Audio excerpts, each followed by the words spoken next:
So what King does that Five's, mean? yeah, what does it mean? King Five's Chris Daniels spoke to Orion today, who is sounding, you say, very optimistic about his chances of unseating Kshama Sawant. Yeah, when you take a look at the numbers, keep in mind that Kshama Sawant had 52% of the primary vote 4 years ago and 55% in the general. She's sitting at 34%. While yes, it is first place for an incumbent, that is not a good number and means we'll likely see a major fight in D3. It's a district which stretches from Capitol Hill through the Central District and the wealthy lakeside neighborhoods. Unbought by big business. Kshama Sawant is seeking a third term here and will advance to November.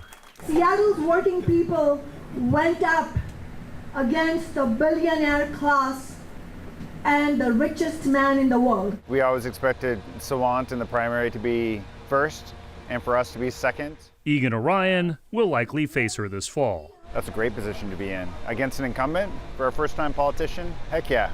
Yeah, I feel really good about that. And Sawant's number is incredibly low for an incumbent. So it just proves what we've thought all along, that she's incredibly vulnerable. Orion believes Sawant's credibility has eroded with some of her past supporters, given her vocal push for a head tax and what he says is an absence within her district. I would just take a look at how effective Councilmember Sawant has been at the biggest issues facing our city. And if you ask voters, they will say that she's not been effective at all. So she's got one strategy about how she works or doesn't work with other people. I've got another. He now will look to pool the opposition, spread across a handful of other candidates. There was several of us that were in a similar lane in the election, which he'll need to knock off Seattle's polarizing politician, who has already labeled him as the big business candidate.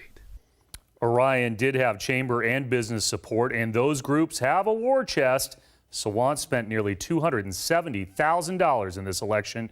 We will see what kind of aid she gets moving forward, but it's a pretty good bet we will see some unusually high levels of money spent in D3. The turnout is expected to be above average already for a primary in that district. It's going to be interesting to see that race unfold. Yes, it will. All right. Chris, thank you.